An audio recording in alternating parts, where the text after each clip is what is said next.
नमस्कार मित्रों, मैं राम मोहन उपाध्याय अपने YouTube चैनल वेदिका उपाध्याय में आपका हार्दिक स्वागत करता हूं। मित्रों, आज की इस वीडियो में हम लोग करंट अफेयर्स से संबंधित महत्वपूर्ण प्रश्नों का अध्ययन करेंगे।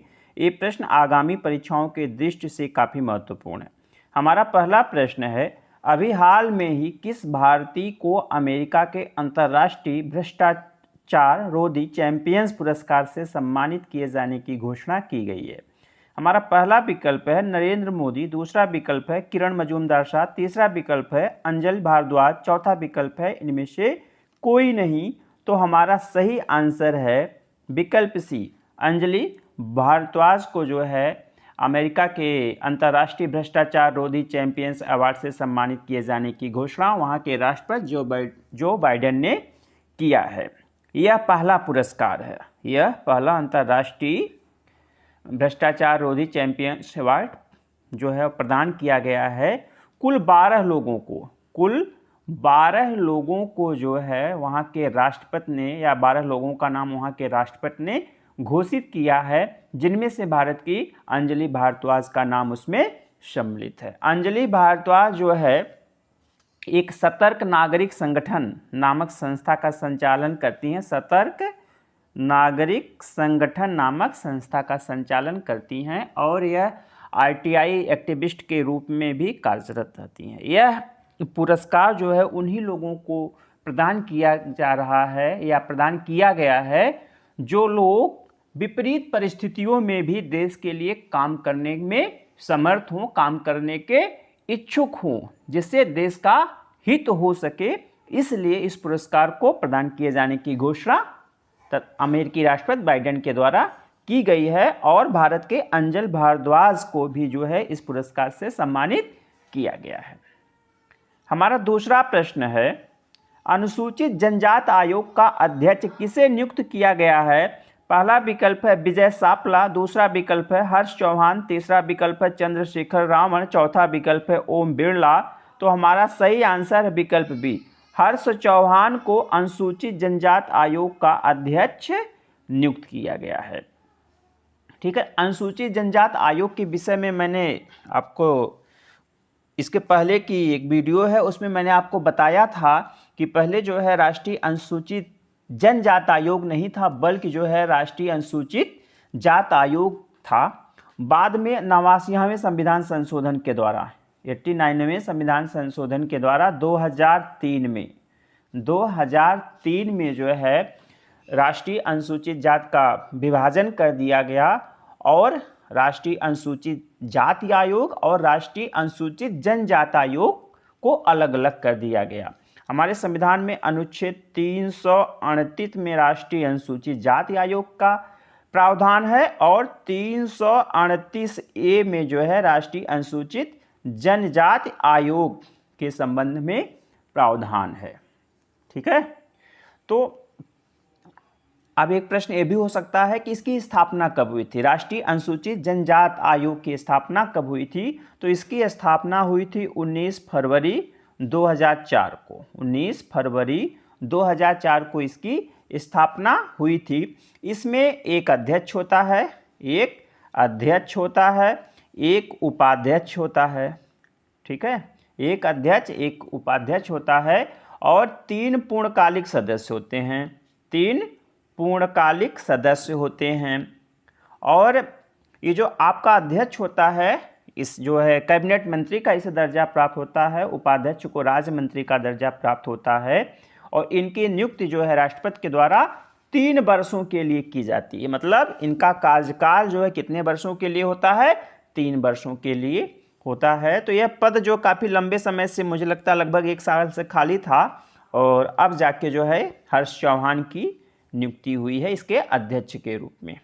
ठीक है मित्रों, आगे बढ़ने से पूर्व आपसे अनुरोध है कि आप वीडियो को देखने के पश्चात चैनल को सब्सक्राइब, वीडियो को लाइक एवं शेयर अवश्य करें, साथ ही साथ अपने सुझावों को भी कमेंट बॉक्स में अवश्य दें।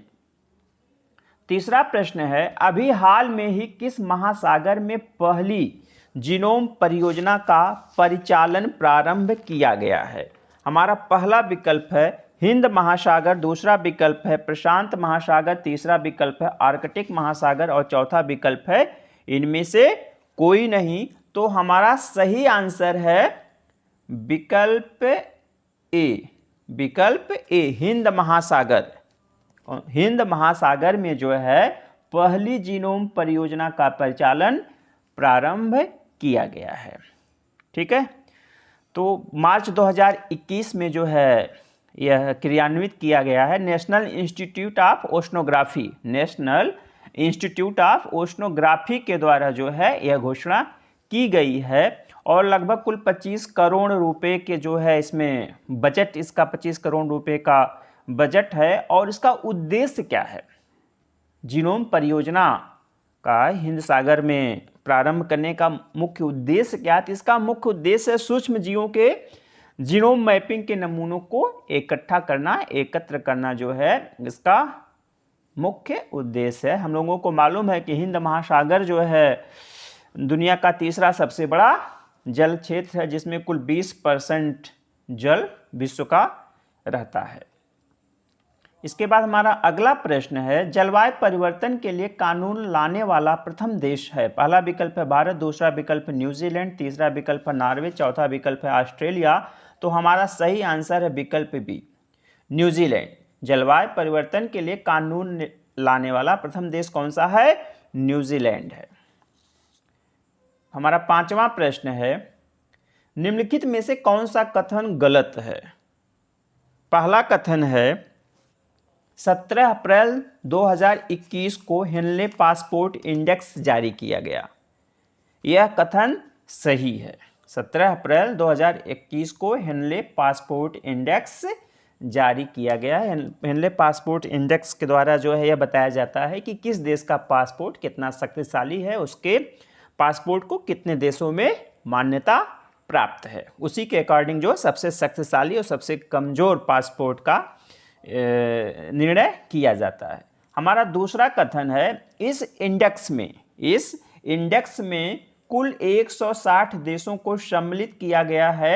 यह कथन गलत है, क्योंकि इस इंडेक्स में कुल 160 देशों को सम्मिलित नहीं किया गया है, बल्कि 110 देशों को सम्मिलित किया गया है। तो हमारा अगला कथन है कथन सी, इस सूची में प्रथम स्थान जापान को प्राप्त हुआ। यह कथन भी सही है। कई वर्षों से जापान को जो है इस सूची में प्रथम स्थान प्राप्त है। प्रथम स्थान पे कौन है? जापान है। द्वितीय स्थान पे है कौन? सिंगापुर। द्वितीय स्थान पे है सिंगापुर और तीसरे स्थान पे हैं जर्मनी और दक्षिण कोरिया संयुक्त रूप से। जर्मनी एवं दक्षिणी कोरिया, ठीक है, इनको संयुक्त रूप से तीसरे स्थान पे रखा गया है। और अगर देखा जाए 110वें या सबसे निचले पायदान पे कौन है, तो हमारा अफगानिस्तान, हमारा पड़ोसी देश अफगानिस्तान है। ठीक, तो हमारा चौथा कथन है, इस सूची में भारत का स्थान या सामान्य रूप से सबसे शक्तिशाली, सबसे कमजोर और भारत के विषय में परीक्षाओं में प्रश्न पूछा जाता है। तो इस सूची में भारत का स्थान 84वां है। भारत 84वें नंबर पर है और कुल लगभग 98 देशों में जो है इसके यात्री जो है जा सकते हैं बिना किसी रोक टोक के। इसके बाद हमारा अगला प्रश्न है, अभी हाल में ही किस देश ने चीन के साथ उसके महत्वाकांक्षी परियोजना बेल्ट एंड रोड इनिशिएटिव परियोजना से जुड़े दो समझौतों को रद्द कर दिया है? तो हमारा पहला विकल्प है भारत, दूसरा विकल्प है फिलीपींस, तीसरा विकल्प ऑस्ट्रेलिया, चौथा विकल्प है पाकिस्तान। तो हमारा सही आंसर है विकल्प C, Australia. Belt and road initiative परियोजना जो है किसकी है? यह महत्वपूर्ण परियोजना चीन की एक है, ठीक है, या चीन की महत्वाकांक्षी परियोजना है। और ऑस्ट्रेलिया ने कुल 2 समझौतों पर इस परियोजना के अंतर्गत हस्ताक्षर किया था, लेकिन वैश्विक परिप्रेक्ष्य में चीन के अनावश्यक हस्तक्षेप के कारण, चीन के दादागिरी के कारण, चीन के व्यवहारों से क्षुब्ध होकर उसने जो है इस परियोजना से जो 2 समझौते हुए थे इस परियोजना में, उन दोनों समझौतों से अपना नाम वापस ले लिया। अगर ये भी प्रश्न पूछा जा सकता, बेल्ट एंड रोड इनिशिएटिव परियोजना की आधारशिला चीन ने कब रखी थी? तो 2013 में इसकी आधारशिला रखी थी। हमारा अगला प्रश्न है, किस अनुच्छेद के तहत, किस अनुच्छेद के तहत जब राष्ट्रपति को यह समाधान हो जाता है कि किसी व्यक्ति को लोक सेवा में बनाए रखना राज्य की सुरक्षा के हित में समीचीन नहीं है, तो उसकी सेवाएं अनुच्छेद 311(2) में निर्धारित सामान्य प्रक्रिया का पालन किए हुए बगैर समाप्त की जा सकती है। अभी हाल में ही जो है यह अनुच्छेद काफ़ी चर्चा में रहा है जम्मू कश्मीर प्रशासन को लेकर।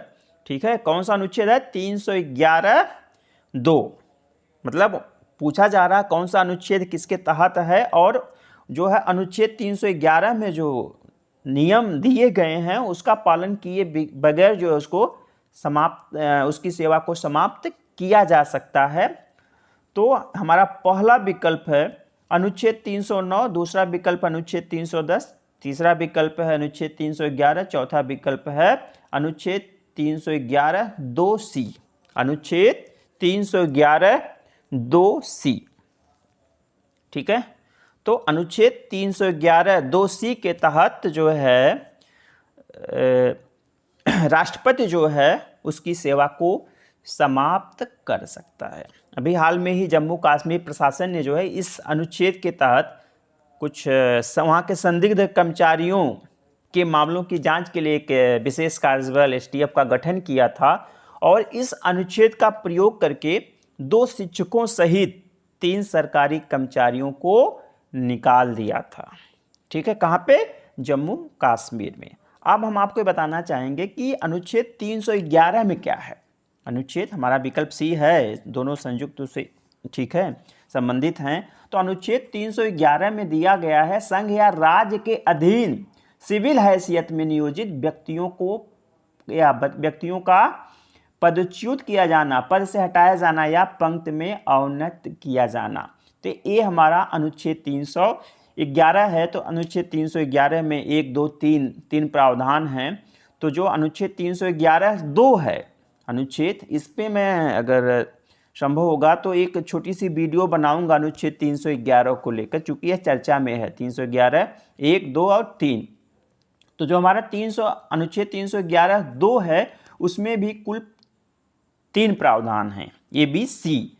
तो जो अनुच्छेद 311(2) है उसमें है कि किसी व्यक्ति को ऐसी जांच के पश्चात ही जिसमें उसे अपने विरुद्ध आरोपों की सूचना दे दी गई है और उन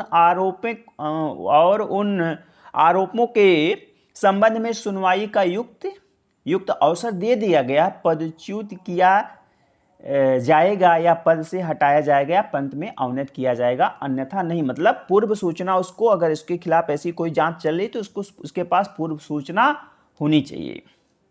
ठीक है, तो जो हमारा अनुच्छेद 311(2) ये 2 है, तो इसके जो 3 पार्ट हैं किसमें नहीं लागू हुआ, किन परिस्थितियों में नहीं लागू होगा, तो 3 परिस्थितियों में नहीं लागू होगा। तो चूंकि हमारा जो है प्रश्न है 311(2)(c) से संबंधित है, तो 311(2)(c) में यह कहा गया है जहां यथास्थित राष्ट्रपति या राज्यपाल को यह समाधान हो जाता है कि राज्य की सुरक्षा के हित में यह समीचीन नहीं है कि ऐसी जांच की जाए।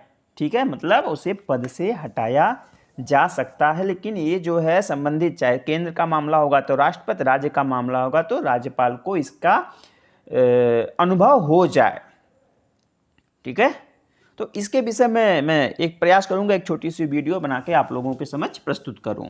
तो हमारा सही आंसर है अनुच्छेद 311(2)(c).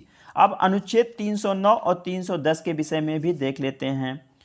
तो अनुच्छेद 309, 10, 11 जो भी है भाग 14 में है। भाग 14 में इनका विवरण मिलता है, संघ और राज्यों के अधीन सेवाएं, वो अध्याय का नाम है। तो अनुच्छेद 309 में है संघ या राज्य की सेवा करने वाले व्यक्तियों की भर्ती और सेवा की शर्तें अनुच्छेद 309 में, और अनुच्छेद 310 में है संघ या राज्य की सेवा करने वाले व्यक्तियों की पदावत के विषय में इसका विवरण दिया गया है। हमारा अगला प्रश्न है, अप्रैल 2021 में बोजोसा उस्मानी को किस देश का राष्ट्रपति चुना गया? पहला विकल्प है क्यूबा, दूसरा विकल्प है कोसोवो, तीसरा विकल्प है पापुआ न्यू गिनी, चौथा विकल्प है पुर्तगाल। तो हमारा सही आंसर है विकल्प बी, विकल्प बी कोसोवो। अप्रैल 2021 में बोजोसा उस्मानी को किस देश का राष्ट्रपति चुना गया है?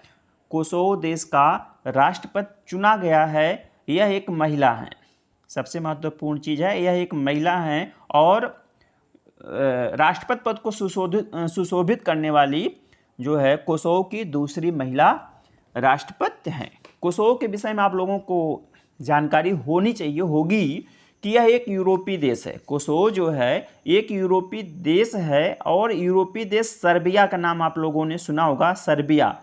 तो यह सर्बिया से अलग हुआ एक देश है, चूँकि यह बोजोसा उस्मानी आज के समय में चर्चा है, तो हो सकता है इसकी राजधानी भी परीक्षा में पूछी जा सकती है। तो इसकी राजधानी है प्रिस्टिना, ठीक है। और मुद्रा, चूँकि यूरोपीय देश है तो वहाँ की मुद्रा यूरो होगी। हमारा अगला प्रश्न है, प्रसिद्ध इस्लामी विद्वान, लेखक एवं आध्यात्मिक नेता जिनका अप्रैल 2021 में निधन हो गया है। पहला विकल्प है मौलाना वहीदुद्दीन, दूसरा विकल्प है कल्बे सादिक, तीसरा विकल्प है अब्दुल्ला बुखारी, चौथा विकल्प इनमें से कोई नहीं। तो हमारा सही आंसर है विकल्प ए, मौलाना वहीदुद्दीन जो है एक प्रसिद्ध इस्लामी नेता थे और कई कारणों से प्रसिद्ध थे, ठीक है। और उनका अभी हाल में ही अप्रैल 2021 में निधन हो गया। क्या थे? एक प्रसिद्ध इस्लामी विद्वान थे, आध्यात्मिक नेता थे, लेखक थे। उन्होंने 200 से अधिक पुस्तकों की रचना की, कुरान का अनुवाद उन्होंने किया था और अभी हाल में ही जो अप्रैल में कोविड के कारण जो उनका निधन हो गया। ये जो है भारत सरकार के द्वारा समय समय पे कई पुरस्कारों से इनको विभूषित किया गया है। अभी हाल में ही चूँकि यह 2021 में जो पद्म पुरस्कारों की घोषणा हुई थी उनमें इन्हें जो है पद्म विभूषण से सम्मानित किया गया था, पद्म विभूषण से सम्मानित किया गया था और अभी हाल में निधन हुआ, इसलिए काफ़ी महत्वपूर्ण टॉपिक है या काफ़ी महत्वपूर्ण प्रश्न है। इनको 2000 में पद्म भूषण से सम्मानित किया गया था, सन 2000 में पद्म भूषण से सम्मानित किया गया था और 2009 में राजीव गांधी 2009 में जो है इनको राजीव गांधी राष्ट्रीय सद्भावना पुरस्कार से भी सम्मानित किया गया था। तो यह एक महत्वपूर्ण प्रश्न है, मौलाना वहीदुद्दीन के विषय में प्रश्न पूछे जाने की पूरी संभावना है। हमारा अगला प्रश्न है, निम्नलिखित कथनों में से असत्य कथन का चुनाव कीजिए। हमारा पहला कथन है 22 मार्च को विश्व जल दिवस मनाया जाता है, तो यह कथन सही है। 22 मार्च को प्रत्येक वर्ष विश्व जल दिवस मनाया जाता है। तो हमारा दूसरा कथन है 2021 के विश्व जल दिवस के अवसर पर राष्ट्रपति रामनाथ कोविंद के द्वारा जल शक्ति अभियान कैच द रेन का प्रारंभ किया गया। यह कथन सही नहीं है, क्योंकि 2021 के जो विश्व जल दिवस के अवसर पर राष्ट्रपति रामनाथ कोविंद के द्वारा जो है कैच द रेन अभियान का प्रारंभ नहीं किया गया था, बल्कि प्रधानमंत्री नरेंद्र मोदी के द्वारा इसका प्रारंभ किया गया था, ठीक है। हमारा अगला कथन है, तो कथन बी हमारा गलत है। कथन सी है कैच द रेन का मुख्य उद्देश्य लोगों की भागीदारी के माध्यम से जमीनी स्तर पर जल संरक्षण करना। यह कथन भी सही है। तो इसका कैच द रेन अभियान का मुख्य उद्देश्य यही है कि जो विभिन्न प्रकार के स्रोतों से जो जल प्राप्त होता है, मुख्य रूप से वर्षा का जल, उसका संचयन किया जाए, छोटे छोटे तालाब बनाकर, गड्ढे बनाकर, ठीक है, उसका संचयन किया जाए। और यही नहीं है ग्रामीण क्षेत्र के निवासी ही यह कार्य करें, बल्कि जो है यह ग्रामीण एवं शहरी दोनों क्षेत्र के निवासी इसको जो है अमल में लाएं, जिससे जो हमारा भूमिगत जल है उसका लेवल ऊंचा लाया जा सके, अन्यथा भविष्य में जो है पेयजल की भीषण समस्या से देश को जूझना पड़ेगा। तो हमारा कथन डी है कैच द रेन अभियान 22 मार्च 2021 से 30 नवंबर 2021 तक पूरे देश में ग्रामीण एवं शहरी दोनों क्षेत्रों में क्रियान्वित होगा। यह कथन भी सही है। कब से होगा? 22 मार्च 2021 से लेकर 30 नवंबर 2021 तक पूरे देश में, चाहे वो ग्रामीण क्षेत्र हो चाहे वह शहरी क्षेत्र हो। हमारा 11वां एवं अंतिम प्रश्न है, अभी हाल में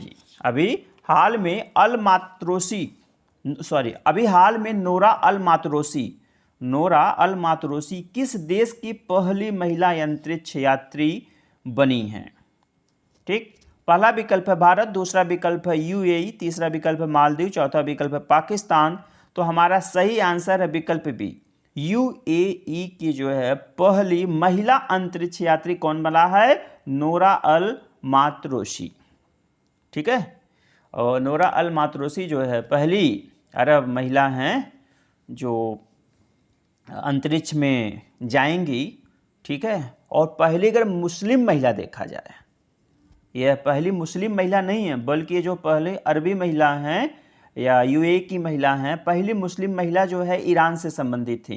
पहली मुस्लिम महिला जो अंतरिक्ष में गई थी वह ईरान से संबंधित थी, उनका नाम था अनुसे रायसन। अनुसे रायसन। ठीक है, और इनको जो है आपके जो अमेरिकी अंतरिक्ष एजेंसी है नासा के द्वारा प्रशिक्षित किया जाएगा।